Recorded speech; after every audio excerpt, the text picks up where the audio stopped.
My wife posted, "Finally free," with her coworker while I was having emergency surgery. I commented, "Congratulations." Then her boss saw my comment exposing their affair using company resources. Both their termination letters arrived while she was still celebrating her freedom.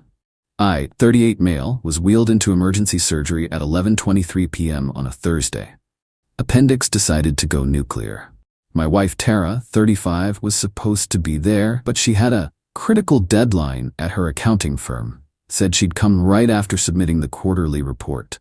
The surgery took longer than expected, complications with internal bleeding.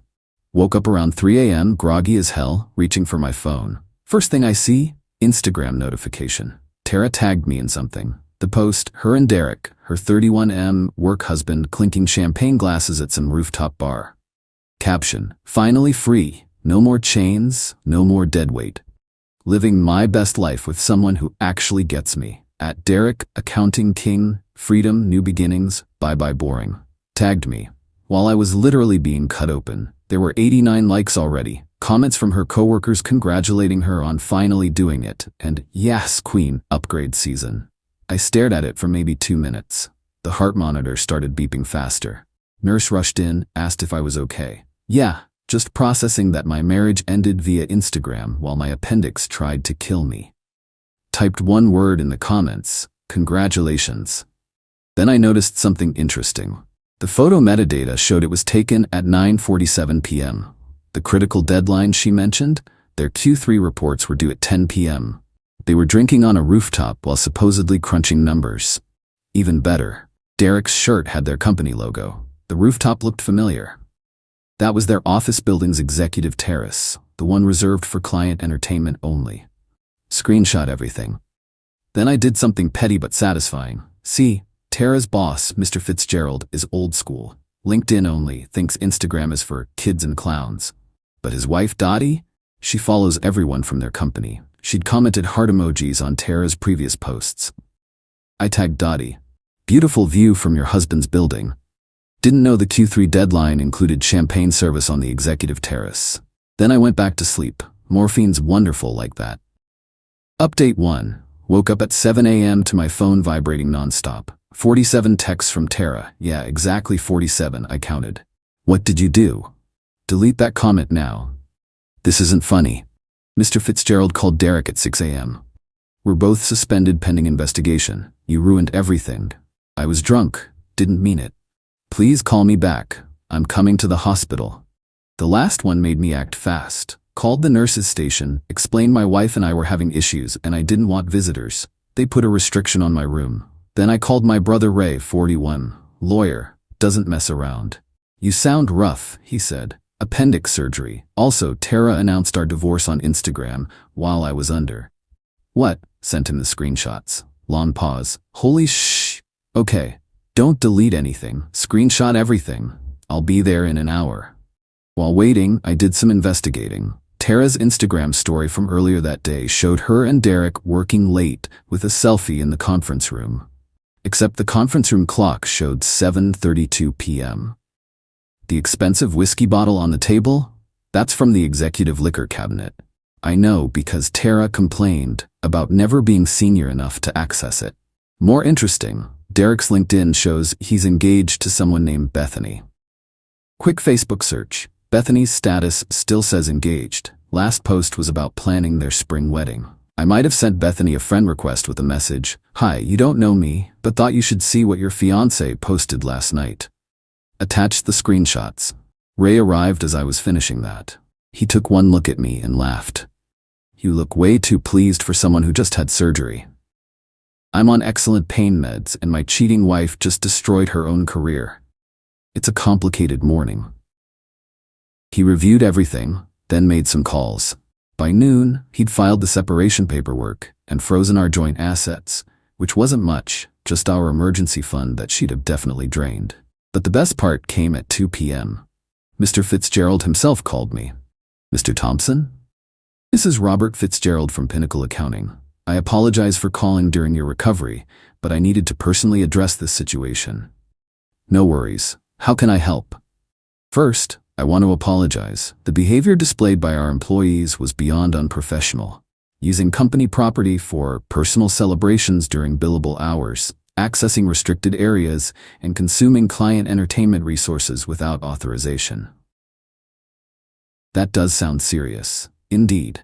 Both employees have been terminated effective immediately. We'll be pursuing recovery of misused resources. I also wanted to assure you that any company devices will be reviewed and returned to you if they contain personal information. I appreciate that. Between us, his voice dropped. My wife Dottie is mortified she was supporting that home-wrecking behavior.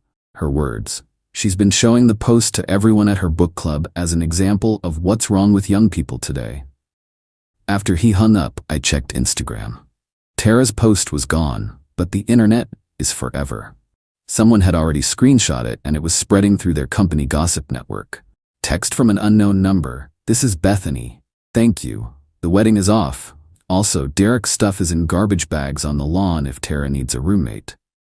I laughed so hard the nurse came to check on me. Update 2. Day 3 post-surgery.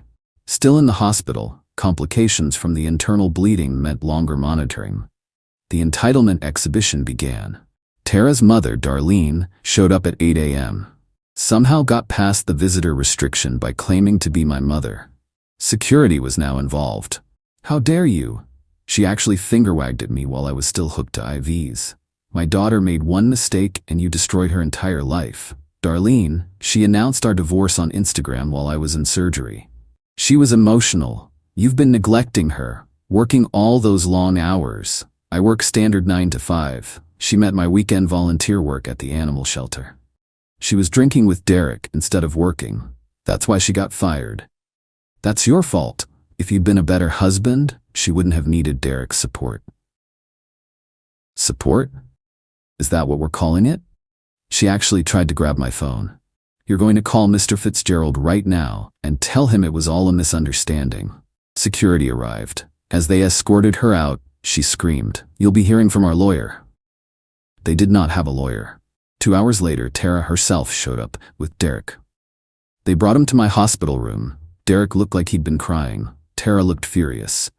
"You need to fix this," she announced. "Fix what?" "Tell Mr. Fitzgerald we weren't doing anything wrong. It was after hours. It was 9:47 p.m. Your deadline was 10 p.m. Derek finally spoke. "Dude, come on. We're talking about our careers here." Careers you destroyed by drinking company booze on company property during billable hours while announcing an affair on social media. "It wasn't an affair," Tara protested. "We were just celebrating our connection. While married and engaged to other people?" Bethany overreacted, Derek whined. "She threw my PlayStation out the window." "Just the PlayStation?" "And my gaming PC, and my signed basketball collection." I couldn't help it. I laughed. Tara's face went red. "This isn't funny. We have no income. The apartment requires proof of employment. We could be homeless." "We?" "Derek and I are moving in together." "Wow, that was fast." "Where else can we go? You've turned everyone against us." I posted one word, "Congratulations." "You know what you did." She actually stamped her foot. "Now you're gonna fix it, or I'll make your life hell in the divorce." Ray chose that moment to walk in with coffee. "Oh good, you're here. Saves me the trouble of serving you." Handed her the divorce papers. "And Mr. Fitzgerald asked me to give you this." Handed Derek an envelope. Inside, a bill for $2,847 for misappropriated company resources, including alcohol, unauthorized facility usage, and damages to company reputation. They both left screaming about suing everyone. Update 3, Week 2 home from the hospital. The entitlement reached astronomical levels. First, Tara tried to claim I was financially abusing her by not paying her bills. Posted a sob story on Facebook about being abandoned by a narcissistic ex who waited until she was vulnerable to strike. Her version: she was working late, had one glass of champagne to celebrate finishing a huge project, made an emotional post because she was exhausted, and vindictive me used it to destroy her life. Problem? Derek's fiancée Bethany had entered the chat with receipts. Bethany commented, "One glass? Here's Derek's credit card statement showing $400 at that rooftop bar that night. Here's also the 73 text messages between you two over the past 3 months talking about your connection and how your spouses don't understand you." The post got deleted real quick. Then came the rental applications. Tara and Derek couldn't get approved anywhere. No jobs, no references, and when landlords Googled them, first result was a local blog post titled, "Accounting Firm Employees Fired for Instagram Scandal," with the screenshot. So Tara tried something bold. She applied for apartments using My Employment Info. Got a call from a property manager. "Mr. Thompson, just verifying your application for the unit on Riverside." "I didn't apply for anything. I own my house." "Oh, well, someone named Tara Thompson applied saying you were her husband and would be co-signing. We're getting divorced. Please flag that as fraud." This happened 3 more times. She also tried to 1. Get a car loan in my name. Failed. I'd already alerted credit bureaus. 2. Return to the house while I was at a follow-up appointment. Failed. Changed locks. Neighbor called cops. 3. Claim unemployment saying I was the reason she was fired. Failed. Company provided documentation. 4. Start a GoFundMe claiming she was abused and left with nothing. Failed. Bethany posted the receipts in the comments. But the peak entitlement came when she called my job. My boss pulled me aside. "Just got an interesting call. Your soon-to-be ex-wife wants me to hire her because you owe her since your employee ruined her life." She wanted you to hire her to work with me? Better. She wanted your position, said you could be her assistant since he's used to serving me anyway. My boss actually laughed. I told her we don't have any openings in the delusional department. Meanwhile, Derek was having his own crisis. Turns out Bethany wasn't just throwing his stuff out.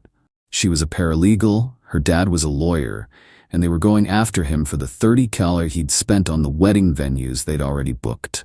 He called me crying. Actually crying. "Bro, can you tell Bethany I'm not that bad? Maybe we were just friends?" You literally posted about living your best life with your soulmate while your fiancé was wedding planning. It was the alcohol talking. For 3 months of texts. He hung up. Final update. It's been 3 months since the surgery. Divorce is final. Time for the complete update. The fraud attempts. Tara got desperate, really desperate. Started a consulting business, claiming she had 15 years of accounting experience. She had 5. Listed fake clients, including companies she'd audited at Pinnacle. Mr. Fitzgerald found out when a client called asking why their former auditor was claiming to be their current consultant. He sent cease and desist letters. Then contacted the State Board of Accountancy about her misrepresenting her credentials. She's now banned from practicing accounting in our state for 3 years. The housing crisis. Unable to get approved anywhere, Tara and Derek moved in with Derek's parents. That lasted exactly 4 days. His mom found them day drinking in the basement while job hunting and kicked them out. They're now in Tara's childhood bedroom at Darlene's house. Darlene charges them rent. The job hunt. Derek got a job at a tax prep chain. Seasonal work, minimum wage plus commission. He messages me monthly begging for references. Tara works part-time at a makeup store, posted about being too good for corporate culture anyway and following her passion. Her passion apparently involves being written up twice for being late and once for drinking on lunch break. The legal aftermath. Divorce was straightforward. No kids, clean asset split. She tried to claim alimony, but Ray shut that down quick. Adultery proven via her own social media. Plus she was capable of working. She had to pay me $1,400 for the fraudulent apartment applications and attempted identity theft. Pinnacle Accounting pursued the $2,847. Derek's wages are being garnished. Bethany successfully sued Derek for the wedding deposits. His tax prep checks mostly go to her. The social consequences. Their former coworker crowd dropped them completely. Turns out nobody wants to associate with people who got fired for stealing company booze and publicly destroying marriages. Tara's been through 3 friend groups. Each one figures out she's the common denominator in all her drama. Derek tried to get back with Bethany. She's now engaged to someone else and posted their engagement photos at the same rooftop bar. Petty? Yes. Deserved? Also yes. The plot twist. Last week, got a LinkedIn message from a recruiter. Pinnacle Accounting is expanding their audit division. Mr. Fitzgerald personally recommended me for a senior position, citing my professional handling of a personal crisis and demonstration of integrity under pressure. The salary? Double what Tara was making. I start next month. The final pettiness. I donated $500 to the animal shelter in Tara's name. They sent her a thank you card with a photo of the dogs I help walk on weekends. You know, during all that neglecting I was doing. She texted me, "Really, this is so childish." I replied, "Congratulations on supporting a good cause." Then blocked her number. The real final update: ran into Darlene at the grocery store yesterday. She tried to guilt trip me again. Tara cries every night. Derek's useless. They're miserable. Sounds like they're finally free then. Isn't that what they wanted? She started to argue, but I just walked away. Bought myself a nice bottle of champagne, the expensive kind, from the top shelf. Sent a photo to Ray with the caption, "Celebrating my freedom, the right way, alone, with nobody else's spouse." He replied, "Proud of you, bro." Am I happy? Getting there. Therapy helps. The promotion helps more. Do I regret commenting on that post? Nah. One word changed everything. Sometimes the best revenge isn't elaborate. It's just letting people face the consequences of their own choices. To everyone asking if this was worth it, she announced our divorce while I was being cut open. She tried to steal my identity. She attempted to get me fired. All I did was say, "Congratulations." Everything else? That was all them.